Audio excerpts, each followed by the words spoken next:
Oh, I see. Not Aizu. Aizu people is they defeated by Choshu soldiers. But Aizu person, one is famous person from Aizu is Shibagoro. He is a high level of lieutenant, a very rare case.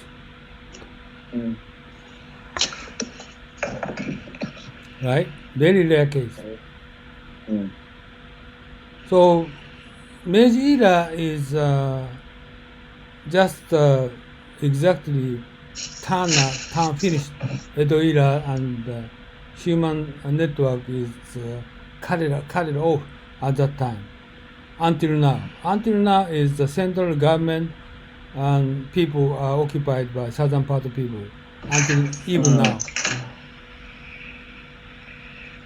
But you said that, okay, if you look at the military, there was a connection between Satsuma and okay. Choshu. And how about today's bureaucrats? The same people occupy that position at top level. But for example, the same from but exception. Era, or? But exception is Tanaka Kakue or Nakasone is not come from southern part. But some prime minister is come from the Kanto area or Tohoku area. But majority politicians came from southern part. Their succession. Right, but they are not generation by generation. Bureaucrats. They are politicians. But how about the bureaucrats? Yeah, generation by generation, they succeeding. But if I look at the people who work in the ministries, who are running the ministries, the bureaucrats, not the politicians, but the bureaucrats. Yeah, not bureaucrat is different. Where do they? Bureaucrat is originally there before World War II. Almost all position is occupied by Tokyo University graduate. Right. And just school is just originally oriented for bureaucrats for Tokugawa. Right? If you want to get a higher position, you need to graduate top university or top. Not say they call university, the school, top school. They need to graduate top school at Edo era. This is continuing to get into the Meiji era, Taisho Showa. This is the same. And Tokyo University is idea, right? Yeah, Tokyo University concept is you try to govern your country. The education is for how to manage your country. That's the reason why you are studying. This kind of university, this is continued from Edo era until now. But this now is different, okay? After World War II, just kind of concept of diminishing. But still, there are little bit so kind of flavor existing.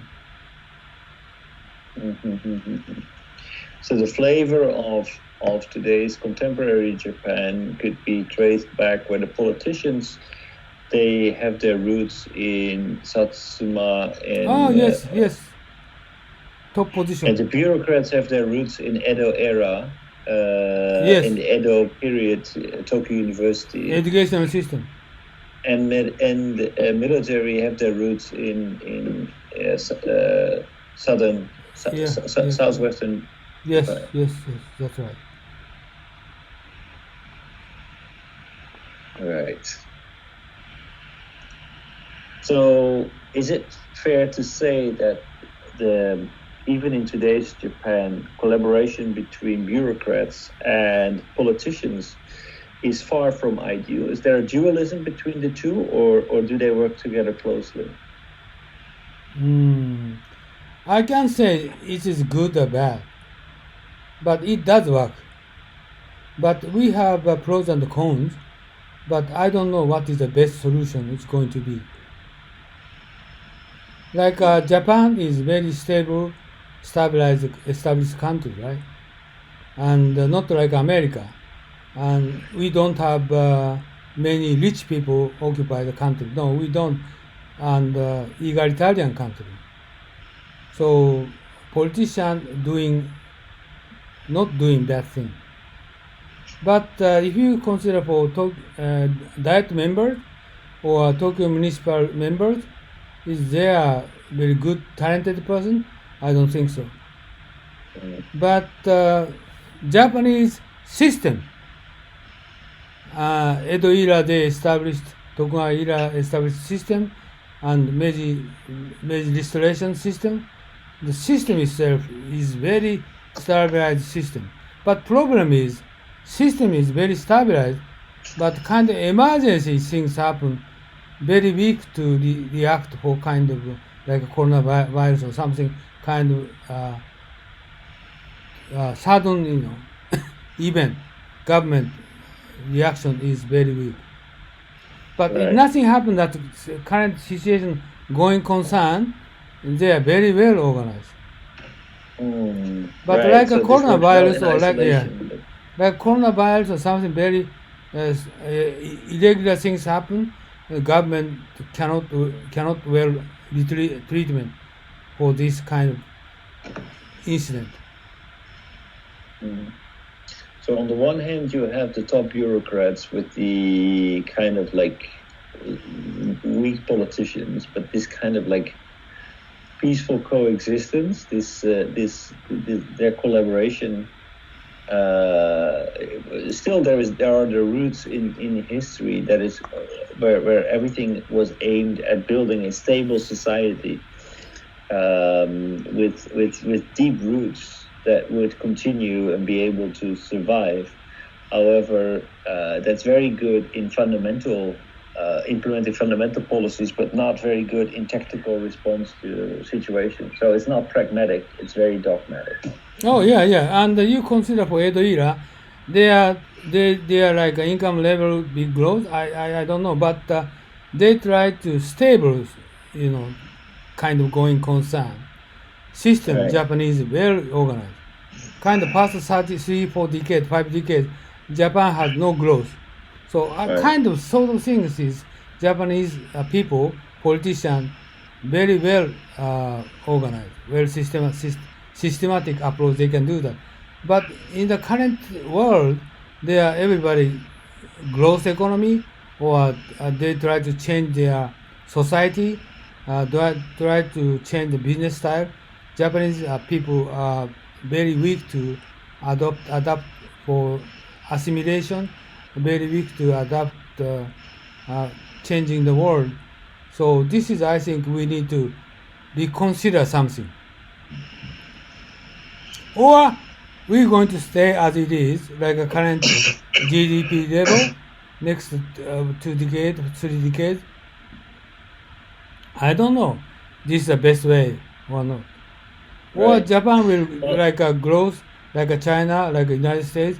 Japan also, Singapore, like similar growth they are chasing for. If so, they need to change. Well, the problem is that Japan is now part of a rapidly changing world and much more connected than it was 150 years ago. So if you're part of the world and the world is changing rapidly, you need to be able to respond to those rapid changes. You can say, okay, well, this is autonomous to our culture, but if the situation changes, then okay, at least in our culture, in the Western culture, we would say that, okay, you need to be pragmatic. You need to be able to adopt yourself, reinvent yourself, and respond quickly to the challenges that you are facing. And that seems to be difficult, especially if basically our government structure, especially in terms of the bureaucrats, seems to be very much is very deep roots in Confucianism, which as you say is aimed at building a stable society that is trying to put lots of emphasis on education and bringing the best people to the forefront to actually deal with our country. But that is basically based on education, and education is something that is as it has deep roots, is based on absorbing the knowledge from yesterday. But how well does the knowledge of yesterday, especially in Japan's case, prepare us for the future, the situation for today, and being able to respond quickly to the situation of today?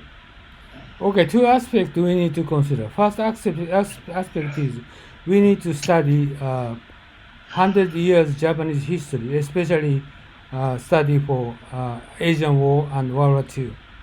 Why Japanese waged war against America? The reason is why Japanese attacked Pearl Harbor. We need to seriously study for history. Nobody studied, okay? And if you're going to try to study Pearl Harbor, nobody believe it. How come they try to attack Pearl Harbor? This is crazy things, and the sort of things we need to study. This is Japanese politics, Japanese people decision making process. We need to analyze past happening, crazy decision making, what they did. This is one thing, okay? And second thing is we need to consider for communication with the rest of the world people. They do not. Before World II they didn't, and after World II they didn't. Japanese people isolated, no communication. This is the other issue we need seriously consider. Right? So this is two issues Japanese need to seriously consider. We don't study Japanese history, so this is very important issue. Why are they going to make Manchuria? Why Japanese started waging war against America? Everybody thought we're going to be defeated. Why they started waging war? Many people say something, but still I need to study sort of things, Japanese history, right? And I don't ask the Japanese people, you should study Heian, you should study Edo, you should study Meiji Restoration. No, you just study 100 years history. We should study it. Then we can recognize Japanese people's characteristics or pitfall. Right. Pitfall. Whereas I would like to add that basically if you would study 100 years history without studying the period before that, you don't know how Japan actually ended up in that situation. So yeah. I think you might see an incomplete picture of and you might draw to inconclusive. You might not be able to make a conclusive idea of why things are happening. But I do appreciate that you say, well, basically Japan of that era, Meiji era, was a complete upside down from what it was before, so it makes it less relevant. But at the same time, I also hear you saying that, okay, so if we look at today's bureaucrats, then we can trace that back to Edo, we can trace that back to Confucianism, and if we look at politicians, we can trace that back to Meiji Restoration and the growing influence of the strong influence of Western Japan, southwestern Japan in today's society, and we can look at the military. Then we can also find that basically they form a group that have their roots. So I do understand that basically things completely change, but those things, like for example the role of the samurai and the value of education in pre-Meiji era, and the fact that basically they still have their roots in the military can help us to explain why we actually attacked. I think extension of our study for this Japanese history, I want to ask you to discuss, or not next week, but anytime, about why Japanese started to wage war against America. This is this is very mystery for me. At that time, ordinary people and politicians, military, they know they are defeated. right? Right. Everybody knows they are defeated. At that time, they know Japanese power is 1/10, 1/20, 1/30. They did know that. But why they started to wage war against America? This is still now, I don't understand the reason why. Many people write articles, books, but I can't agree with them. Okay, so well. Okay, so it's too quick for me to decide. But basically, you can only win because the only way to end a war was with death. Otherwise, you would lose the war without honor. So it's actually the concept of honor and the fact that the war had started and developed into a confrontation with the United States. You couldn't simply ignore it and say, okay, well, we're going to stop doing that. So the only way was forward, because that was the honorable thing to do. So I believe that this is a cultural thing that actually, because of the strong concept of honor and Confucianism, Japan had no other way, or at least the military didn't think that they have any other way than to go forward. Because the alternative was to basically say, well, the United States is stronger. That means surrendering, and surrendering was unacceptable in the concept of Bushido. So we need to investigate Japanese characteristics to understand. They more better understanding who Japanese are. I think we need to consider for kind of aspect, more dig into deep analysis. We're going to need it, and nobody done it before. Okay, anyway, today's time is up. Thank you very much. That's 1 hour. I wake up. Okay. So maybe next week I think your. I wouldn't be surprised if your camera is going to die. Do you have a new laptop or not?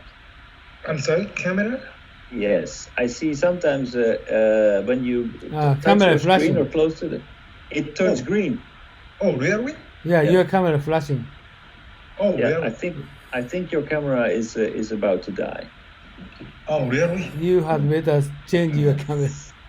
Oh my goodness. Thank you for notice. Okay. Okay. Next week also we're going to have remote, please. Remote, YouTube, Skype, conference. We're going to have it, and discussion will continue. Which part we're going to discuss, but up to Edo, we're going to looking for several. No, Edo, not Edo. Edo, we're going to thinking about. No. Edo, we're going to think about what kind of additional discussion we're going to do. Okay? All right. So thank you very much for joining today. Next Thank week, next week, nice Kimoto will join next week. Okay. Okay. So thank you very much. See you. Bye bye. All right. Thank you. Have a nice weekend. Bye bye. Guys, take care. Have a nice weekend. Yeah. Be careful. See you next week from